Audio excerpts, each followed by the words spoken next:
91번 저기에다 밑줄 치세요. 공준. 공준이라고도 하고 뭐 기준이라고도 하고 뭐 전제 조건이라고도 하고 이제 뭐 여러 가지로 나오는데요. 거기 보시면 일단 첫 번째로 우리 회사는 계속 기업이어야 돼요. 왜냐면 우리가 회계를 처리하는 이유가 여러 가지 있는데 그 중에 하나가 뭐냐면 계속 기업을 운영할 거기 때문에 회계 처리를 하는 겁니다. 그래서 1번 맞아요.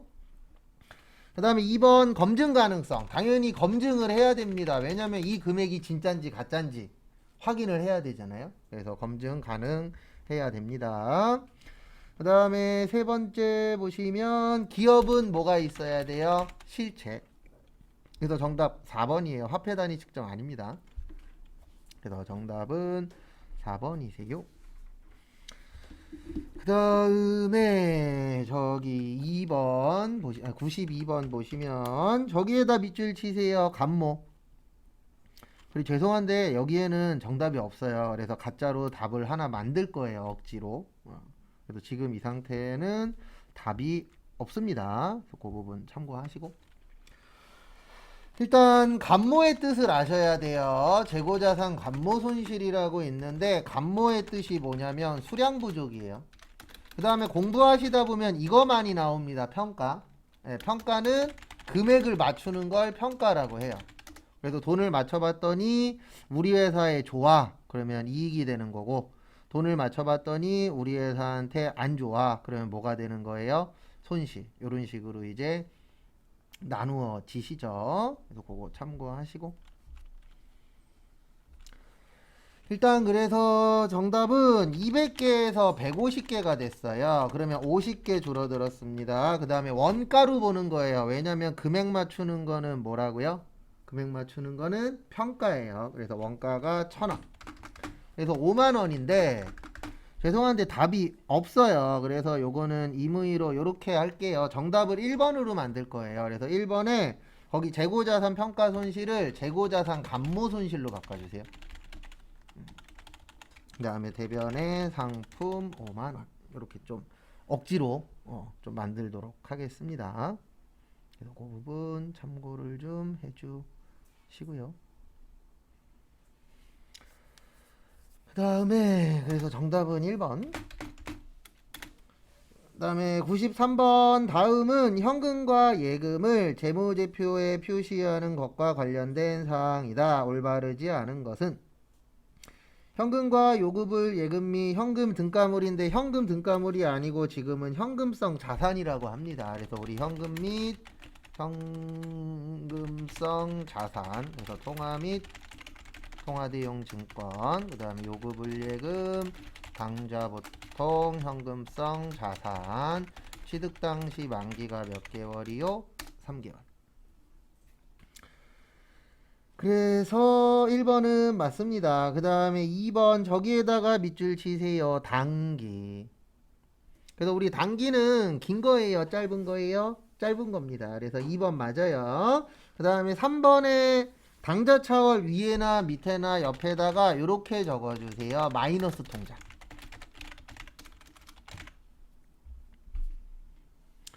그래서 아마 마이너스 통장이라고 들어보신 분도 계시고 못 들어보신 분도 계실 거예요. 그래서 마이너스 통장은 말 그대로 통장에다가 마이너스가 뜬다 그래서 무슨 통장이라 그래요? 마이너스 통장이라고 합니다. 원래 마이너스는 없어요. 원래 통장은 0이 되면 끝인데 일명 마통이라 그래서 금액에다 마이너스 들어가는 건데 당좌예금의 마이너스 통장을 당좌 차월이라고 해요. 그래서 그 문제 맞습니다. 그래서 정답은 4번인데 요거는 좀 숙지 좀 해놓으세요. 아주 자주 나오진 않는데 그래도 안 내진 않더라고요. 이거 종종 출제되는 내용입니다. 뭐냐면 선일자 수표라고 있어요. 요건 수표 아니에요.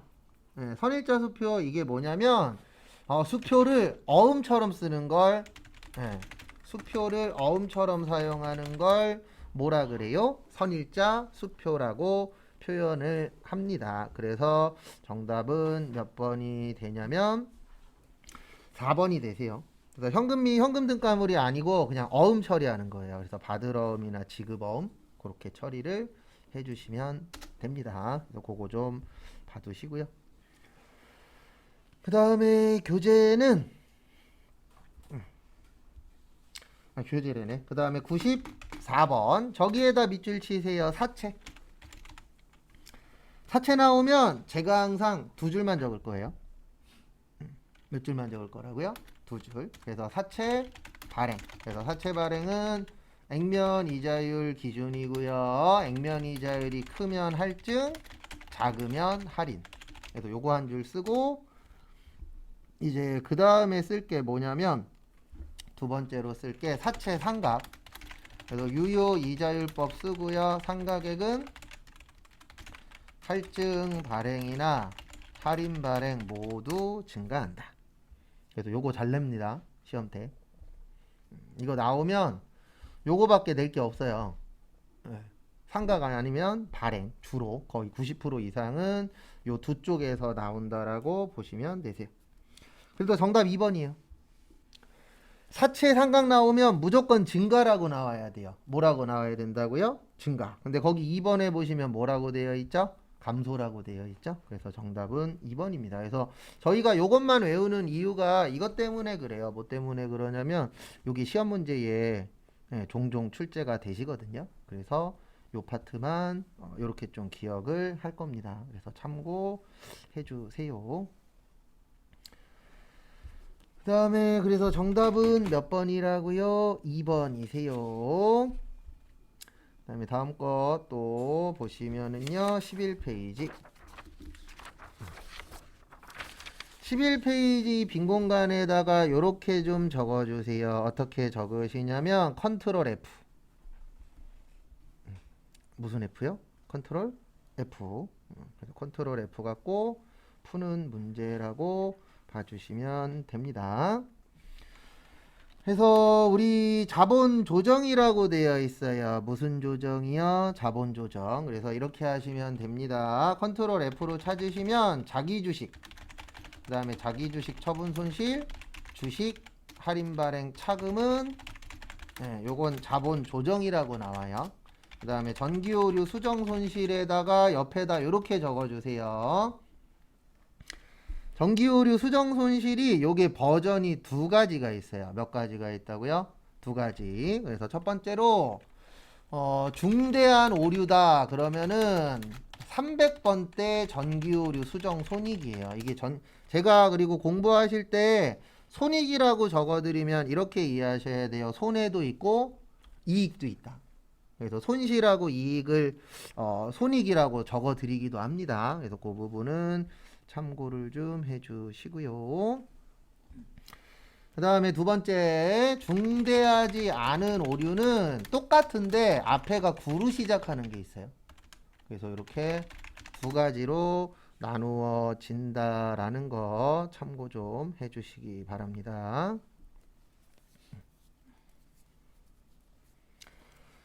그 다음에 96번 96번 보시면 일단 1번에 저기에다 밑줄 치세요. 직접비. 그래서 직접비 나오면 이렇게 하셔야 됩니다. 어떻게 하셔야 되냐면은요. 직접비는 특정이에요. 그 다음에 간접비는 공통이에요. 그래서 이런 거 잘 좀 봐두시고요. 그래서 직접비랑 특정 제품에 쓰이는 거 맞습니다. 그래서 1번 맞아요. 그 다음에 가공원가, 우리 가공원가 또는 전환원가라고 하는데 두 가지가 있습니다. 몇 가지가 있어요? 두 가지. 그래서 뭐하고 뭐가 있냐면 노무비하고 제조 간접비. 그래서 요 두 개를 더해서 뭐라 그래요? 가공원가라고 하죠. 그래서 정답은 2번입니다.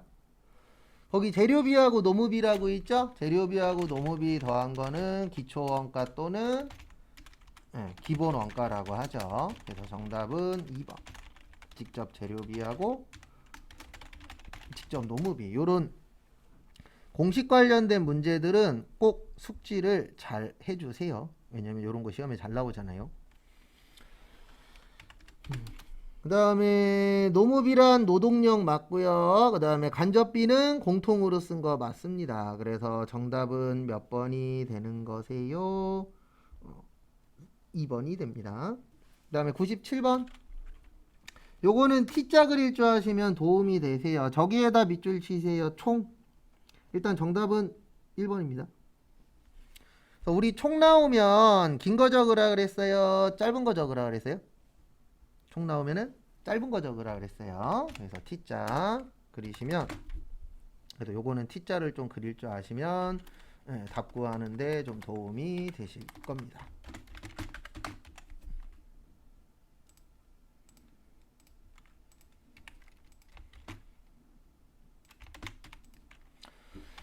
그래서 우리 제공품 차변의 기초, 그 다음에 당기총, 그 다음에 대변의 당기제품, 그 다음에 기말, 그리고 이렇게 기억하시면 돼요. 같은 쪽에 있으면 더하고 반대쪽에 있으면 빼는 거예요. 그래서 정답은 1번이 됩니다. 그리고 2번도 잘 봐두세요. 2번에 보시면 직접 재료비 더하기 직접 노무비 더하기 직접 경비 더하기 제조 간접비를 뭐라 그러냐면 당기총 제조 원가라고 합니다. 그래서 거기에다가 저거 하나만 더 더해 주시면 돼요. 뭐 하나만 더 더하면 돼요? 노무비만 더 더하면, 그 직접 경비만 더 더하면 그게 뭐가 되는 거라고요? 당기총 제조 원가. 그래서 요것도 좀 알고 계셔야 되는 내용 중에 하나입니다. 그 다음에 97번까지 됐고요. 그래서 정답은 1번이세요. 3번하고 4번은 없어요. 3번은 기초가 빠졌고 4번은 기말이 빠졌습니다. 그 다음에 또 다음 거 보시면은요. 다음 거 보시면 98번 저기에다 밑줄 치세요. 평균법. 그 다음에 원가. 어저께 제가 적어드리기는 했는데 기억이 나실 수도 있고 안 나실 수도 있습니다. 우리 평균법 구하는 공식 이렇게 되죠. 말 곱하기 완 플러스 말 분의 초 플러스 뭐요? 당. 그리고 제가 어저께 이렇게 한번 적어드렸었어요. 밑에는 수량, 위에는 원가. 그래도 지금 거기 교재 보시면 뭐라고 쓰여 있냐면은요, 거기 유심히 잘 보시면 원가라고 되어 있을 거예요. 그러면 원가는 위에 거 쓰는 거예요. 그래서 답은 초하고 뭐가 들어가야 돼요? 당이 들어가야 돼요. 그래서 초하고 당 들어간 거 몇 번이에요? 2번이죠. 그래도 요거 꼭 알고 계세요. 자주 나오진 않는데 간혹가다 한 번씩 내긴 합니다. 그래서 분모는 수량. 그래서 우리 완성품 환산장 그럴 때에는 분모만 쓰잖아요. 왜냐면 수량 구할 때니까. 그 다음에 동거하라고 나오면은 위에 걸로 해주셔야 된다라는 부분 참고하시기 바랍니다. 그 다음에 99번 얘는 지긋지긋하게 계속 나와요. 그래서 이거는 꼭 잘 기억하세요. 이거 진짜 많이 나옵니다. 그래서 개별은 비싼 거. 그 다음에 종합은 뭐 한 거요? 싼 거. 그 다음에 다품종, 소량, 주문, 생산. 그 다음에 소품종, 대량, 작업, 제조, 원가. 그 다음에 공정, 완성품, 환산량. 그 다음에 제조, 간접비의 배부가 중요. 그 다음에 누가 중요하냐면 기말제공품. 그래서 이제 이걸 가지고 보시면 1번 이질적인 제품 주문 맞고요. 핵심 과제가 제조 간접비 맞고요. 공정 나왔죠? 정답 3번. 공정 나오면 종합입니다. 그래서 요거는 원래 잘 나오는 파트이니까요. 잘 좀 기억을 해 주십시오. 그 다음에 다음 것도 보시면은요. 다음 거 보시면 100번. 제품 원가 계산을 저기에다 밑줄 치세요. 정확하게 계산. 원가가 정확하려면 이게 많아야 돼요. 직접비. 네, 직접비가 많으면 원가가 정확합니다.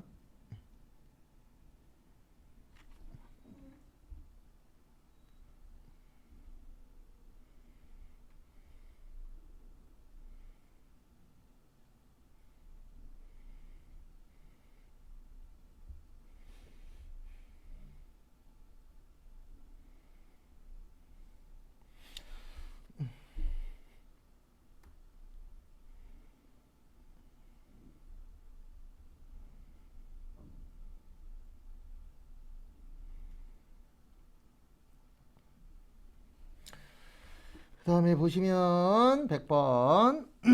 그래서 노모비 중 직접비가 많으면 좋아요. 그 다음에 저기에다 밑줄 치세요. 간접비는 인과관계.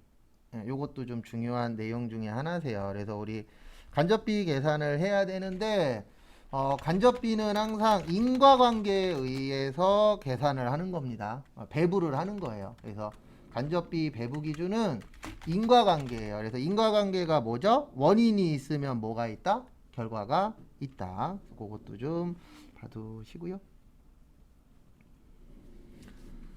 그 다음에 3번 직접 재료 원가의 비중을 감소시킨다. 정답은 3번이에요. 직접이 많은 게 좋습니다. 그 다음에 4번 보시면 제조간접비 배분 기준을 다양하게 하는 것도 좋습니다. 왜냐하면 우리가 계산을 할 때 처음에 어떤 게 좋은지 모르잖아요. 그래서 초반에는 다양하게 하는 것도 좋은 방법입니다. 그래서 그 부분 참고해 주세요.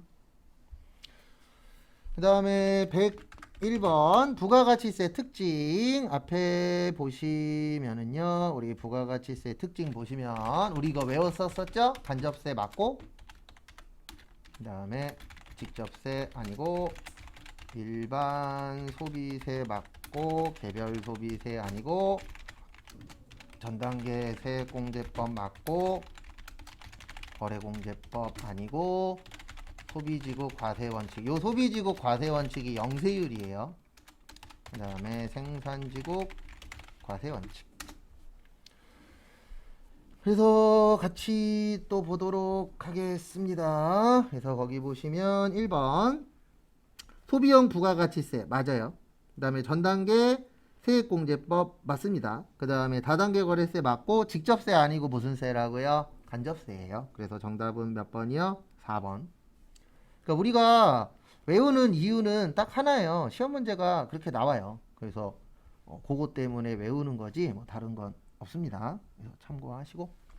그 다음에 102번 저기에다가 밑줄 치세요. 정정은 고치는 겁니다. 그래서 정정사유. 그래서 정답은 2번이에요.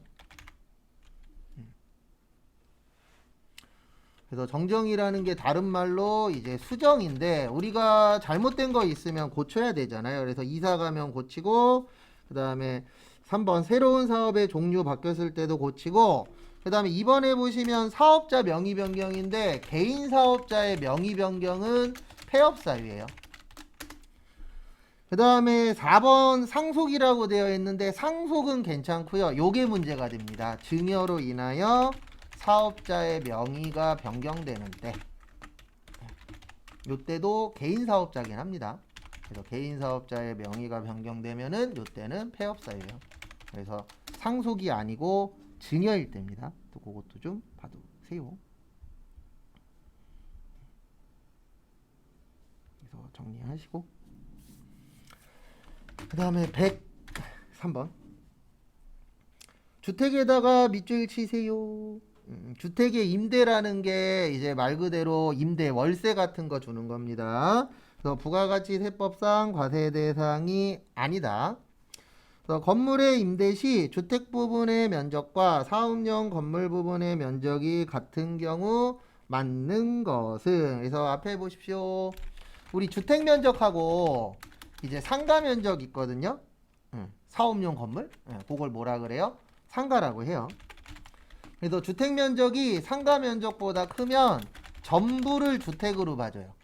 그 다음에 주택 면적이 상가 면적보다 작거나 같으면 요때는 주택만 주택으로 봅니다. 무슨 얘기인지는 설명드릴 거예요.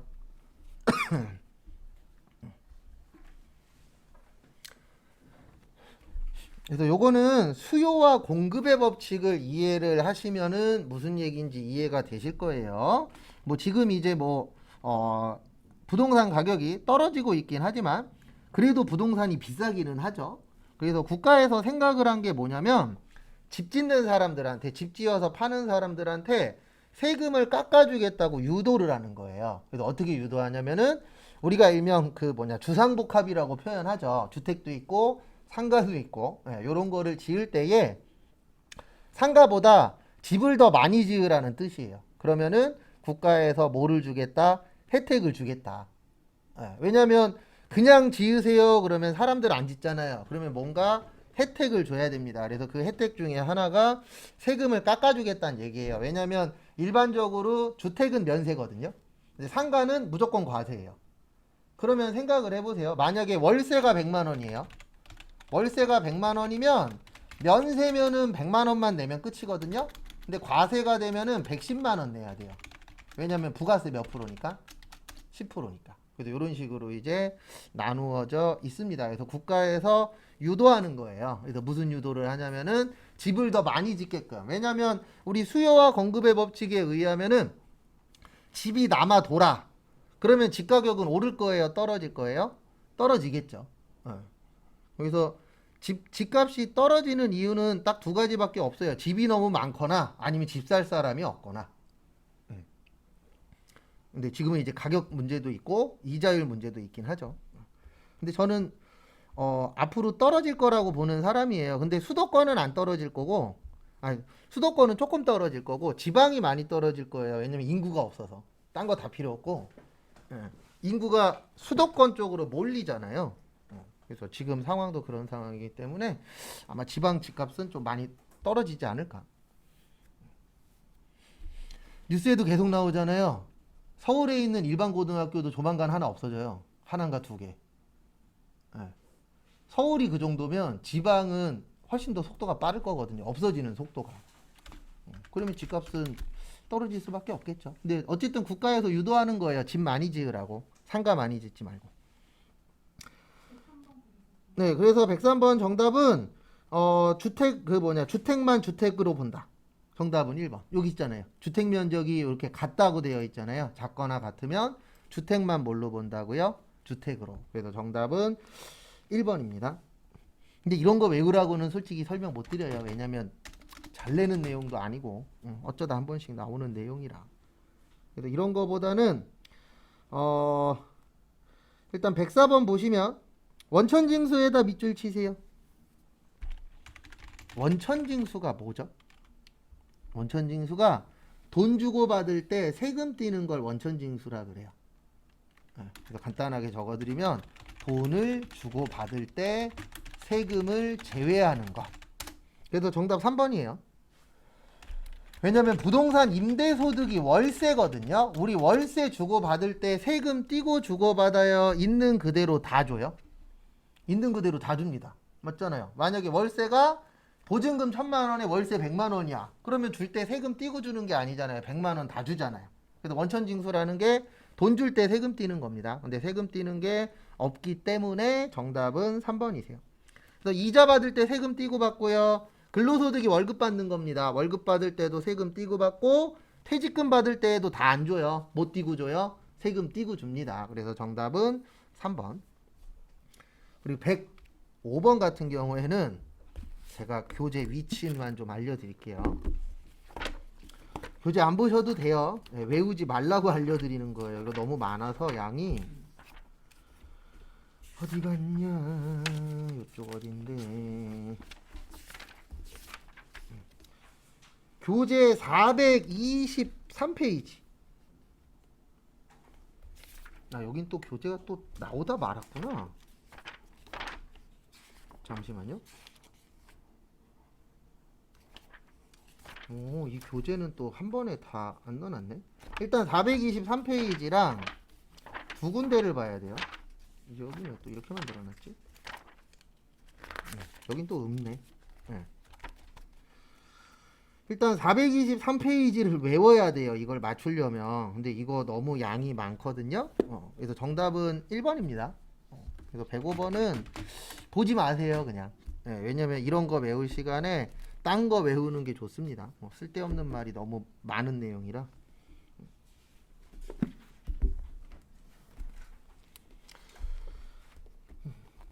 그래서 거기 답이 1번인데 제 2번이라고 썼나요? 답 1번이에요. 1번 거기 보시면 총결정세액이라고 있거든요. 총결정세액이 아니고 차감납부할세액이에요.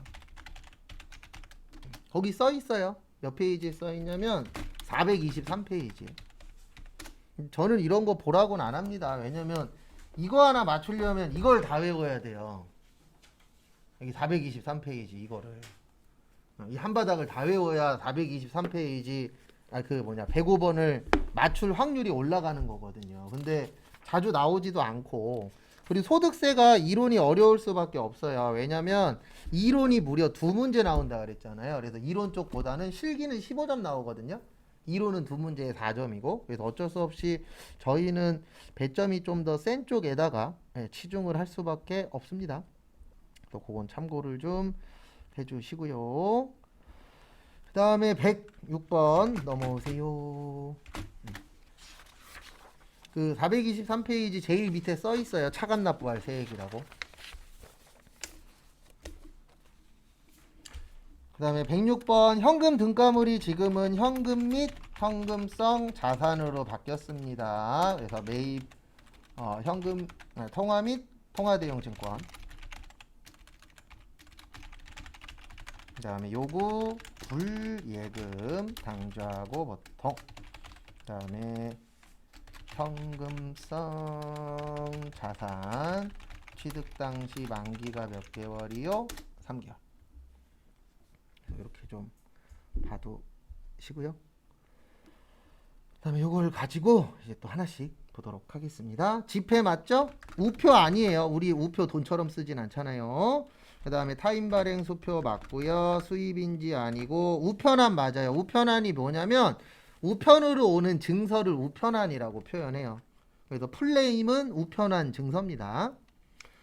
그 다음에 저기 정기요금 아니에요. 왜냐면 2년짜리잖아요. 그 다음에 당좌수표 맞습니다. 그래서 20만원에 20만원에 2만원에 15만원에서 57만원 나와요. 그래서 정답은 몇 번이 되세요? 4번이 됩니다. 그래서 여기에서 아닌 거는 우표하고 수입인지.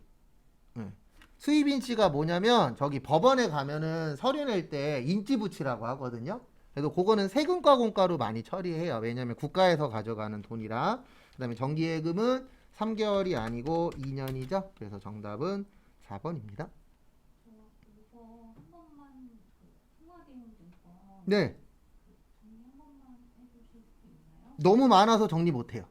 이게 전에 배웠을 때 네. 얘기하세요. 첫날에 네. 그 자기야 수표, 네. 수표, 네. 타임발행 수표, 네. 가격표 이렇게 배웠는데 네. 선입자 수표도 들어가는 거죠? 아니죠. 선입자 수표는 어음이잖아요. 어음은 무조건 통화로는 아니죠. 어음은 여기로 가는 거죠. 매출 채권하고 뭐 있어요? 매입 채무. 외상 매출금하고 무슨 어음이요? 받을 어음. 매입 채무는 외상 매입금하고 뭐요? 지급 어음. 그러니까 수표 중에서 선일자 수표는 일로 가면 안 돼요. 선일자 수표는 여기로 가는 거예요. 매출 채권 아니면 뭐요? 매입 채무. 근데 종류가 너무 많아요. 그러니까 시험 문제에 나오는 거 위주로 볼 수밖에 없어요. 왜냐면 통화 대용증권의 종류가 뭐 그것도 있고 뭐 송금 수표도 있고 가계 수표도 있고 되게 여러 가지거든요.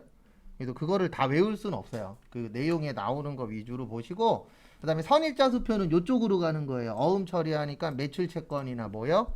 매입 채무. 그럼 선입자 수표 외에 이렇게 타임발행 수표나 당좌 수표 같은 수표가 들어가는 경우는 진짜 딱 요거 선입자 수표를 제외하고는 다 현금 네, 현금 처리하시면 돼요. 나머지들은. 네, 그렇게 기억하고 계시는 게 더 빠르실 거예요. 그 다음에 107번. 저기에다 밑줄 치세요. 물가 지속적으로 상승. 그래서 우리 요거는 외웠었습니다. 뭐는 외웠었냐면은요. 물가 뭐 할 때요? 상승할 때 매출 원가만 누가 크다? 후입선출가. 그 다음에 나머지는 누가 크다? 선입선출가. 그래서 거기 내용 보시면 매출원가죠? 상승하고 있을 때 매출원가는 무슨 법이에요? 후입선출법. 정답 1번. 그러니까 제가 계속 암기하는 게 이런 부분 때문에 그래요. 시험 문제 자체가 뭐 이런 식으로 출제가 되기 때문에 어쩔 수 없이 좀 잘 기억을 해주셔야 되세요. 그 다음에 108번 무형자산. 요거는 그냥 컨트롤 F입니다. 그래서 이렇게 나오면 외우지 마시고 컨트롤 F로 찾으세요. 그러면 4번 나와요. 전신전화 가입권은 기타 비유동 자산. 그래도 종류 물어보는 건 꼭꼭 맞추셔야 돼요. 왜냐면 그 이유는 딴 거 없습니다. 그나마 시험 문제 중에 풀만 하니까 그런 거는 꼭 맞춰 주세요. 그 다음에 또 다음 거 보시면 109번. 이거는 좀 난이도가 있는 문제 중에 하나라고 보실 수 있어요. 왜냐면 저희 시험에 잘 내진 않기 때문에. 여기 잠깐만 보세요. 우리 그 이론 풀 때에도 아니면 분계할 때에도 프로그램은 열어 놓으세요. 2004번 내지 뭐 2003번으로. 그러면 여기 잠깐만 보세요. 여기 보면은 잉여금 처분 계산서라고 있거든요. 또 전기로 가도 되고 올해 걸로 가도 돼요. 그러면 완벽하게 맞출 수 있는 건 아닌데 조금 도움은 받을 수는 있어요. 그래서 여기로 들어오시면은 도움을 받을 수 있는 내용은 있습니다. 그래서 같이 보시면은요. 여기 보시면 뭐뭐뭐뭐 쭉 나와 있어요. 예, 그래서 거기에 있는 내용 중에서 저기 첫 번째 전기 2월 이익잉여금. 예, 여기 있어요. 전기 2월 이익잉여금. 그래서 전기 2월 이익잉여금. 그 다음에 여기 보시면 당기순이익이라고, 여긴 지금 당기순 손실로 나왔는데 당기순 손실하고 우리 뭐 있죠? 당기순 이익 있죠. 그래서 여기에서는 당기순 이익으로 봐주시면 됩니다. 그래서 4번은 아니에요. 그 다음에 정답은 1번이에요. 근데 여기에 나와 있진 않습니다. 예, 당기분 이익에 대한 처분해. 근데 이거 배운 적 없어요. 그나마 여기에 조금 도움은 받을 수 있어요. 여기 잉여금 처분계산서 들어가 보시면 여기 이익 있죠? 그 다음에 여기 보시면 뭐라고 써 있어요? 이익, 잉여금, 처분액. 근데 그 이익, 잉여금, 처분액은 올해 거에 대한 겁니다. 그래서 정답은 1번. 근데 요거는 책 찾아봐도 없어요. 그러니까 이런 식으로 나오는 거는 죄송한데 뭐 별도의 특별한 방법이 있진 않습니다. 그냥 문제를 열심히 많이 풀어보는 수밖에 없어요. 그 다음에 110번. 요건 틀리시면 안 돼요. 시험장 가셔서. 저기에다가 밑줄 좀 쳐주세요. 어디에다가 밑줄 치시냐면 저기 정률법. 무슨 법이요? 정률법. 우리 정률법 구하는 공식 어떻게 되죠? 취득원가 마이너스 감가상각 누계 곱하기 정률. 그래서 공식 꼭 숙지하시고요. 그 다음에 하나씩 또 보도록 하겠습니다. 취득원가 얼마냐면 100. 그 다음에 감가상각 누계액 없어요. 없으니까 빵. 그 다음에 곱하기 20%.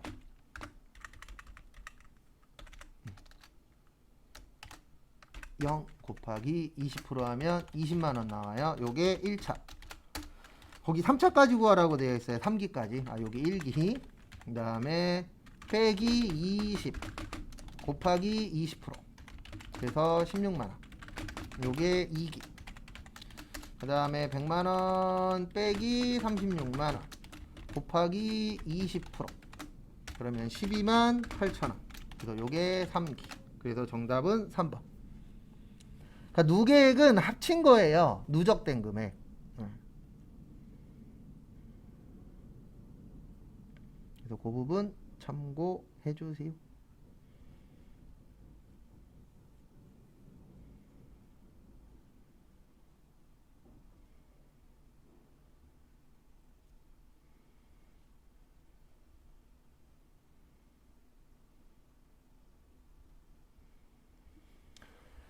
참고하시고, 그래서 요런 거는 꼭 공식 가지고 풀어 보셔야 돼요. 그리고 풀어 보시고 이해 안 되시는 부분 있으시면 질문 꼭 하세요.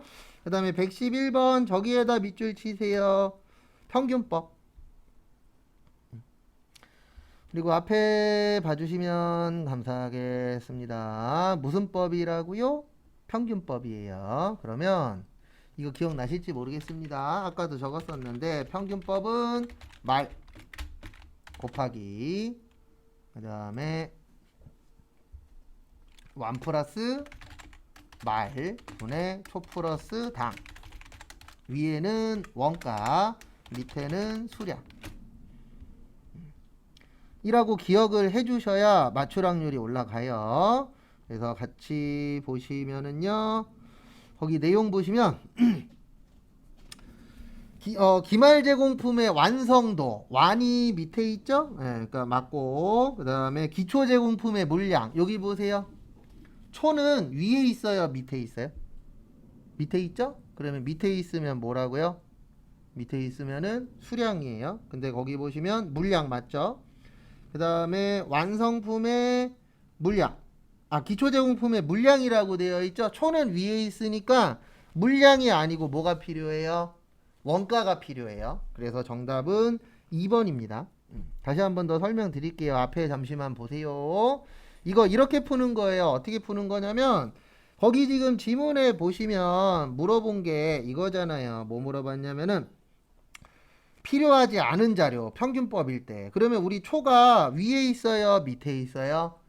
그 위에 있잖아요. 위에 있는 거는 원가예요. 그러면 물량이 아니고 뭐가 필요한 거예요? 원가가 필요한 겁니다. 그래서 정답은 2번이세요. 그래서 요것도 기억을 좀 하셔야 됩니다. 뭐 기억하셔야 되냐면 위에 거냐 밑에 거냐, 그것도 좀 같이 기억을 해주셔야 답 맞추는데 도움이 좀 되실 겁니다. 그래서 그 부분은 참고 좀 해주세요. 그 다음에 112번, 저기에다가 밑줄 치세요. 원재료비. 우리 원재료비 이렇게 구합니다. 재료비는 기초 원재료 더하기, 계산 문제는 거의 90% 이상 공식 문제예요. 단기 원재료 매입액 빼기 기말 원재료. 일단 저희가 기억해야 되는 공식은 이렇게 되시고요. 그래서 이제 요걸 가지고 한번 같이 구해 보도록 하겠습니다. 일단 첫 번째 보시면 기초 원재료 7만 원. 그 다음에 기중 원재료 35, 그 다음에 현금 주고 산 게 10. 환출은 반품이에요. 그러면 반품한 거는 산 게 아니잖아요. 그래서 반품한 거 빼주셔야 됩니다. 얼마 빼야 되냐면 5만원, 그 다음에 기말에 5만 5천원 하시면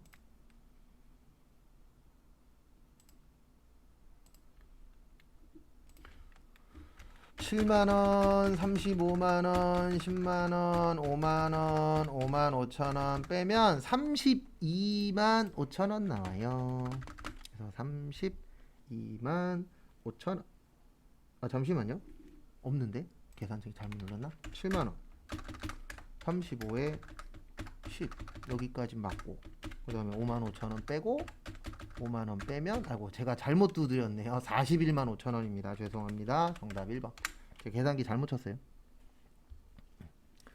그래서 시험장 가시면 계산은 꼭 2번 이상 하셔야 돼요. 왜냐면 계산기 두드리다 보면 제가 지금 보여드린 것처럼 엉뚱한 거 칠 때가 있어요. 간혹가다. 그래서 꼭 계산은 2회 이상 해주셔야 덜 헷갈리실 거예요. 그 부분 참고 좀 해주시고, 그 다음에 또 다음 거 보시면은요, 다음 거 보시면 113번.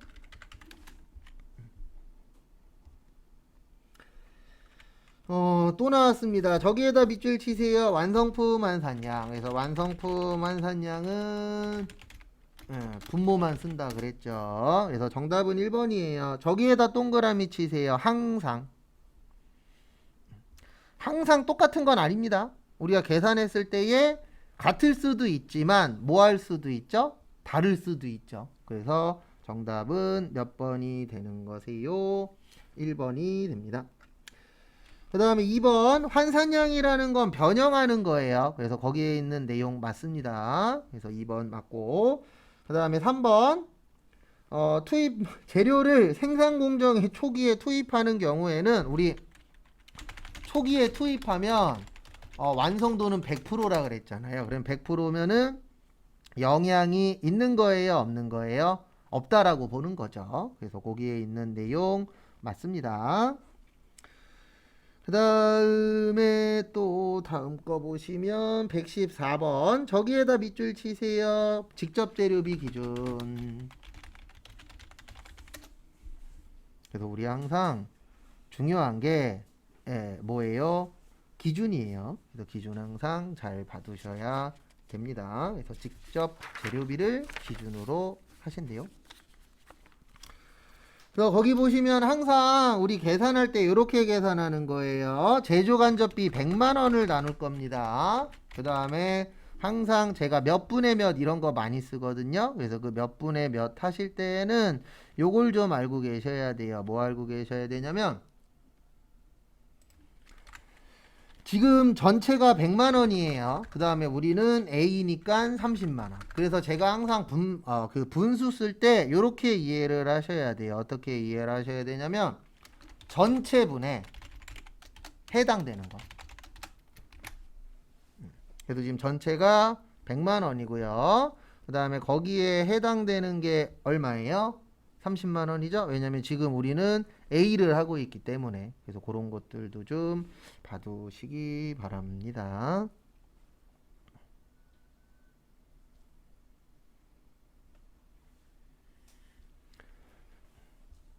그 다음에 또 다음 거 보시면은요.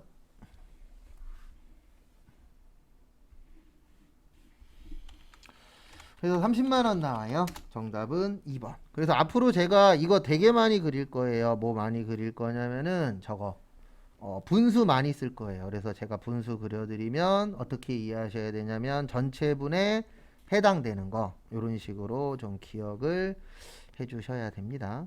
그래서 그 부분 참고하시고. 네, 115번 저기에다 밑줄 치세요. 단일. 그래서 단일의 뜻은 몇 개 이야기하는 거죠? 단일 그러면 하나 이야기하는 겁니다. 몇 개 이야기하는 거예요? 한 가지. 그래서 그거 잘 좀 봐두세요. 그래서 이렇게 하시면 됩니다. 일단 1번 보시면 저기에다 밑줄 치세요. 단일 재료를 사용하여 다른 제품에다 밑줄 치세요. 무슨 제품이라고요? 다른 제품. 그러면 다른의 뜻은 같은 게 아니잖아요. 네, 그러면 단일 생산이 아니기 때문에 1번 아니에요. 그래서 1번 아니고. 그 다음에 다음 거 보시면 2번 소비자 주문. 주문 나오면 개별입니다. 그래서 2번은 아니에요. 그 다음에 3번 단일 공정에서 여러 개 만드는 것도 아닙니다. 왜냐면 그러면 단일이 아니잖아요. 그래서 정답은 4번이세요. 왜냐면 단일 공정에서 단일 제품의 뜻은 몇 가지만 만든다는 뜻이에요. 한 가지만 만든다는 뜻이잖아요. 그래서 정답은 몇 번이냐면 4번입니다. 그 다음에 116번 정답은 두 개예요. 1번하고 2번. 우리 이거 외웠어요. 과세표준에 포함하지 않는 것. 그래서 매출 할인 및 애누리 매출 할인. 그래서 정답은 1번입니다.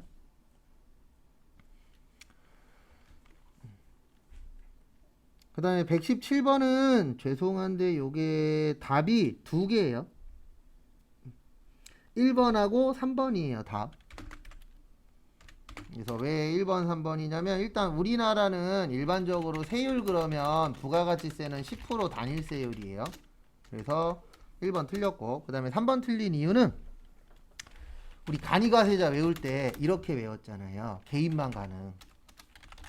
그 다음에 직전 연도 공급 대가가 8천만 원 미만이면 간이가세자가 될 수 있고요. 그 다음에 공급 대가가 4,800만 원이 안 되면 영수증만 줘야 되고 그 다음에 4,800만 원이 안 되면 납부도 면제인데 왜 3번도 틀렸냐면 세금계산서 교부할 수 없다라고 되어 있잖아요. 이거 시험 문제 앞으로 좀 나올 수 있는 내용인데 4,800만 원 넘으면 발행할 수 있어요.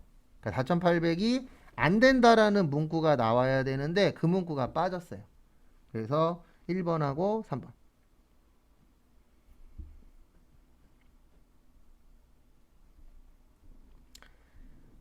그 다음에 118번.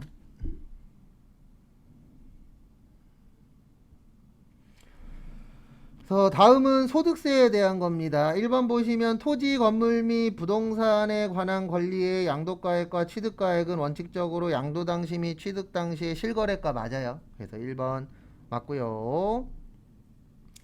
그 다음에 2번 보시면 기타 소득금액 300 맞습니다. 우리 소득 외울 때 이렇게 외웠잖아요. 소득금액 그러면 100만원 이하, 그 다음에 총급여라고 나오면 500 이하, 근로소득금액이라고 나오면 150 이하, 이자 배당이라고 나오면 2천만원 이하, 그 다음에 기타 소득금액이라고 나오면 300만원 이하죠. 그래서 기타 소득금액의 기준금액은 300입니다. 그 다음에 110, 그 다음에 정답 없어요. 이건 보지 마세요. 근데 2번은 좀 알고 계세요. 그 다음에 3번에 보시면 외국납부세액은 필요경비나 외국납부세액 공제도 맞고, 근로소득이 있는 종합소득자는 특별공제와 항목경제를 선택할 수 있어요. 그래서 요거는 저것만 잘 봐주세요. 300만원. 그게 제일 중요합니다. 저희한테는 300만원이. 그 다음에 119번 종합소득세에 관한 것 중 틀린 것은, 비영업대금은 종합과세 대상 소득 맞아요. 왜냐면 비영업대금의 이익이라는 게 우리 회사가 돈 빌리는 회사가 아니야. 그래서 그런 것들이 이제 비영업대금의 이익이고요. 그 다음에 2번 잘 봐두세요. 종합소득 과세표준의 세율을 곱한 것을 산출세액이라고 합니다. 그래서 앞에 보시면 요거 정도는 좀 알고 계셔야 돼요. 소득에서 필요경비 빼면 요걸 소득금액이라고 하고요. 여기에서 소득공제 빼면 요걸 산출세액이라고 하고요. 여기에서 세율을, 산출세액이 아니고 과세표준, 여기에다가 세율을 곱하면 산출세액이라고 해요. 근데 이거는 꼭 시험 아니더라도 그 소득세의 어느 정도 구조를 알고 계시면은 좀 더 어려운 공부하실 때 좀 편하거든요. 그래서 이렇게 되어 있어요, 구조가.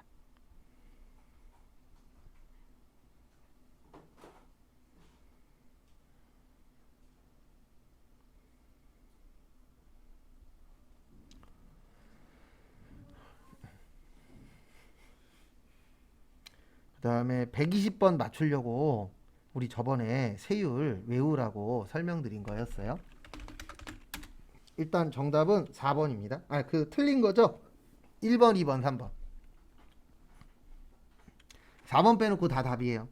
그래서 이렇게 만약에 시험 때 나온 적 한 번인가 있거든요. 그러면 4번 선택 안 하신 분들은 다 맞은 거예요. 1번, 2번, 3번 중에 하나 선택하신 분들은 정답이 되는 겁니다. 왜냐면 우리 세율 외울 때 이렇게 외웠잖아요. 이자 배당 14. 그래서 1번 아니에요. 2번도 아니고. 거기 15잖아요. 옛날 거라. 그 다음에 저기 비영업 대금의 이익 25. 그 다음에 사업소득의 인정용역 3. 그 다음에 봉사료 5. 그래서 거기 4번에 보시면 봉사료 5라고 되어 있잖아요. 그 다음에 기타 소득 금액은 20%. 그 다음에 3억 원 초과하면 30%. 그래서 정답은 4번. 그리고 일용근로자 어제 제가 몇 프로라 그랬죠?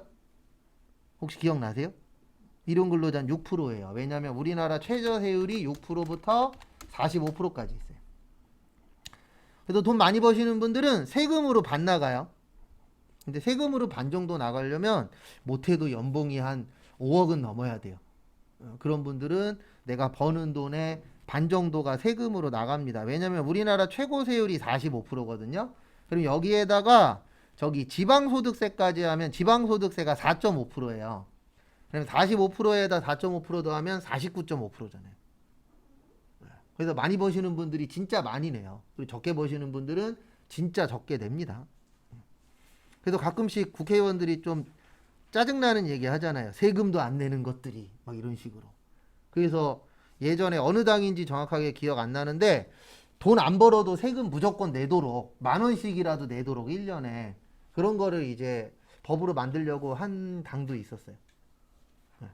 왜냐면 실제 안 내는 분들도 존재하긴 하거든요. 세금 자체를. 소득세예요. 여기에서 말하는 세금은. 그래서 10,000원이라도 내게끔 해보자라고 하려고 했다가 못한 당도 있어요. 근데 정확하게 어느 당인지 기억이 안 나요. 오래전 얘기예요. 그래서 이렇게 간단하게 보기는 했는데 어차피 제일 중요한 건 지금 몇 개 만나 아무 소용 없어요. 어차피 시험장 갔을 때 내가 맞출 수 있는 게 몇 개 있느냐, 그게 가장 중요합니다. 그래서 그 부분 참고하시고 잠깐 쉬었다가 3시 10분부터는 분계할 거예요. 그래서 분계 연습하고, 네, 분계 아마 요 속도면 내일이면 끝나요. 네, 그러면 그 다음에 다음 거 할 겁니다.